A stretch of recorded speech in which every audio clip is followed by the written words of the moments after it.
and welcome to my channel. Today I just wanted to talk about my recurrent miscarriage story while trying to conceive baby number 2. So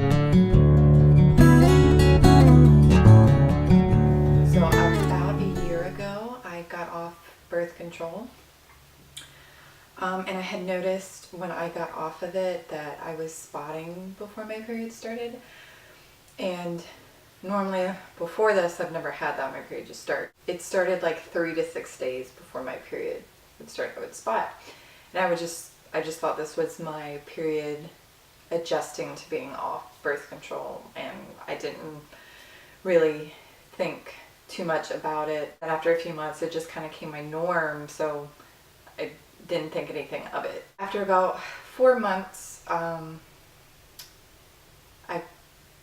got pregnant, and this one was a chemical pregnancy, which is just a really early miscarriage. Like, it wouldn't show on an ultrasound yet or anything, so that's why they're called chemical pregnancies.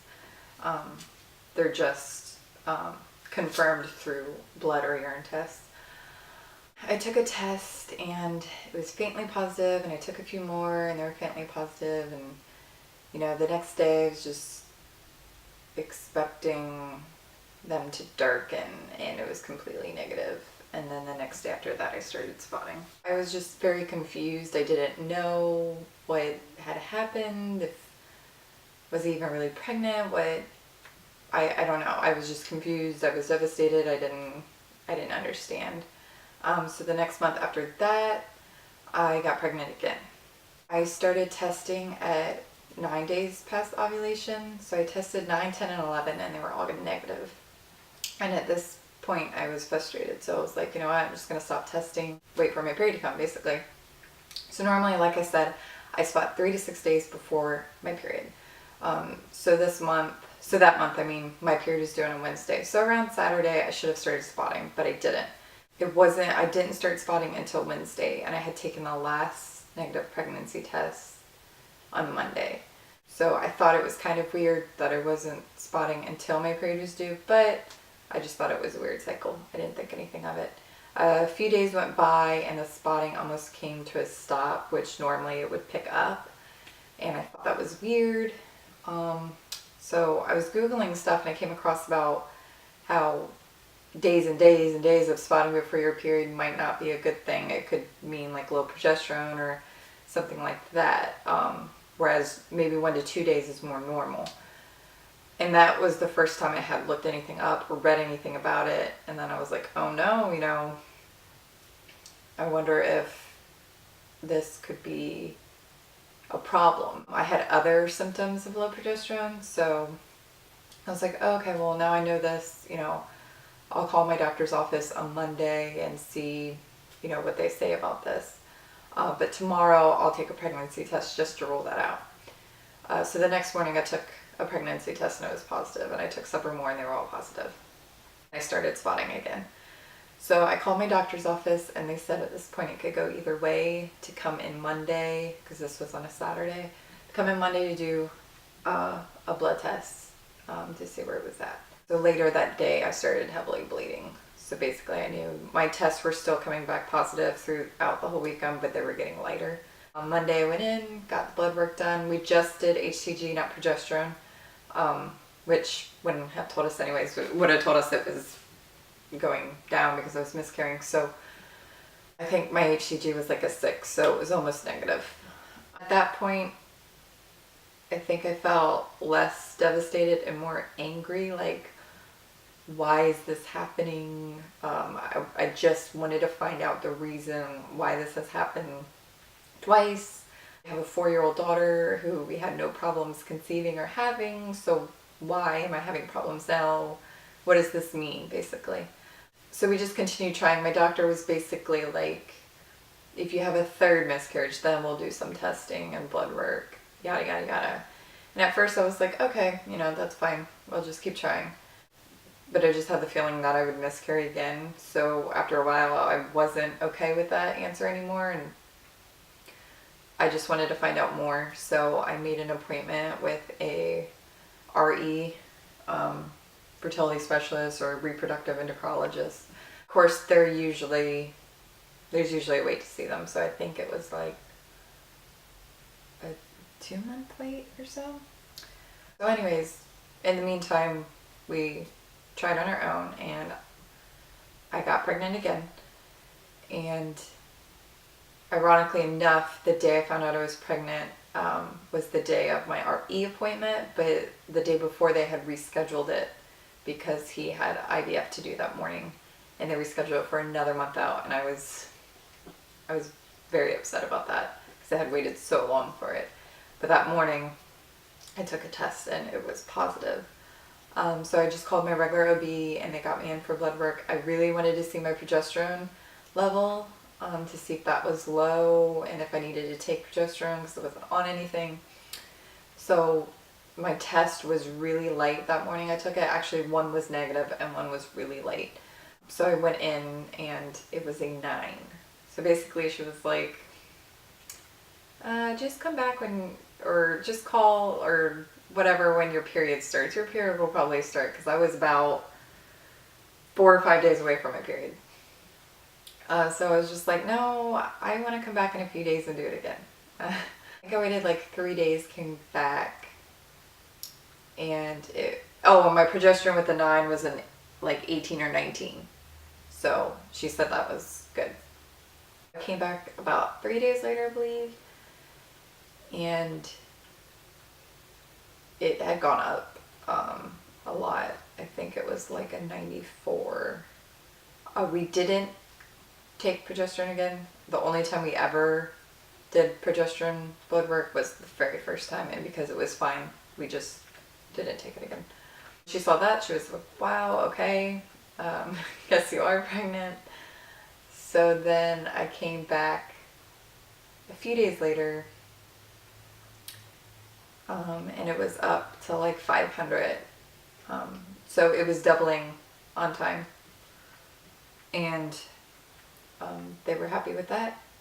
And so they said, make your 8-week appointment and we'll take it from there. In the meantime, I took pregnancy tests. They were darkening like they should. I took the Clear Blue Weeks estimator, and that was telling me exactly where I should be. So it was correct every time. Like when I took it at like 5 and 6 weeks, it said the 2 to 3 and then 3+.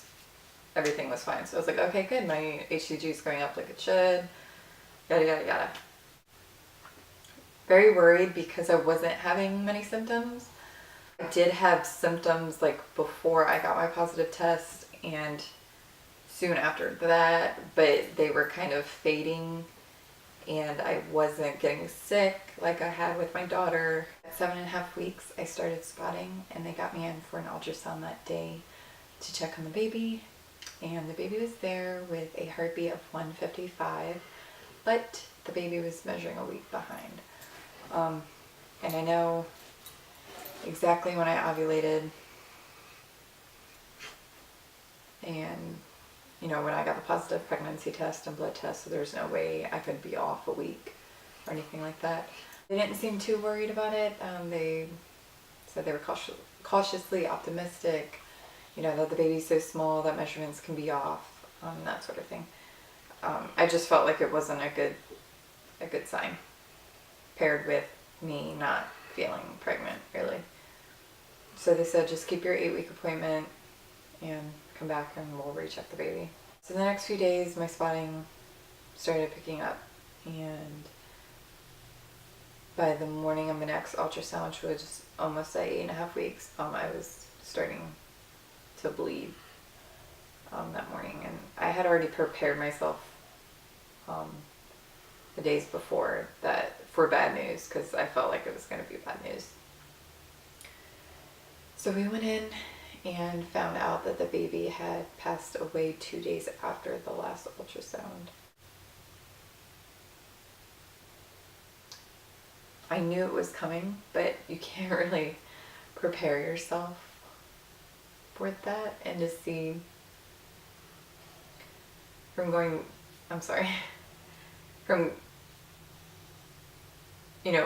last seeing your baby there and seeing its beating heart, and then just there with nothing, it was hard.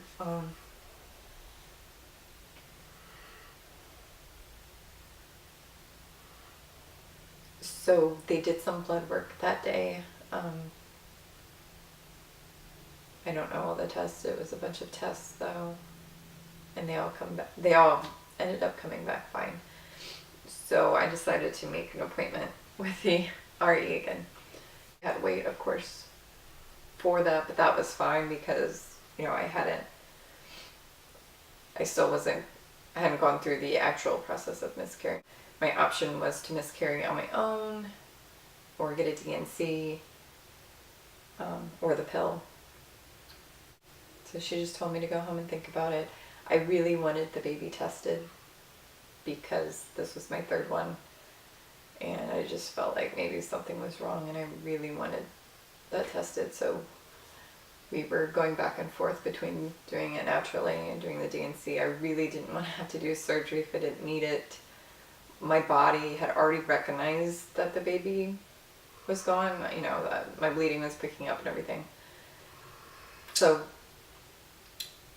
we were thinking about doing it in the next few days, but the next day, that night, I miscarried the baby. I'm not going to go into details about that. It was very early laborish, like with my daughter, no pain meds, nothing helped me at all. It was horrible.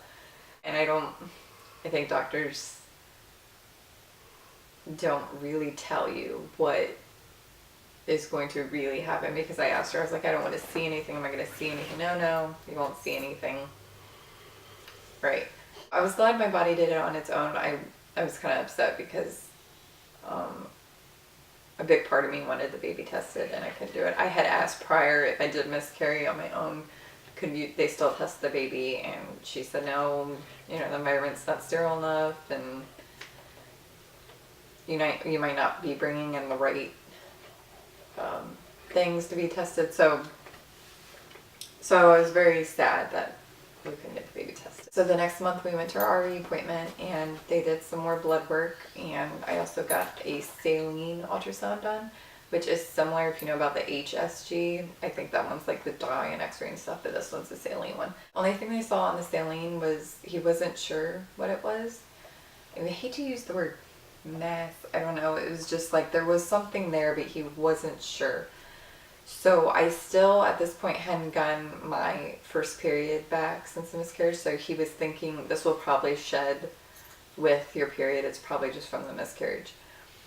So also the other thing was all my other blood work was fine, but my AMH, which kind of tells you like your egg reserve, came back high.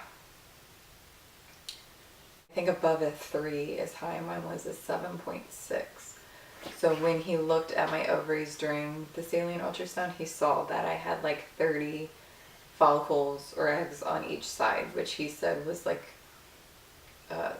3 times the amount that's normal. Also, my husband's semen analysis came back great too. So that was all fine.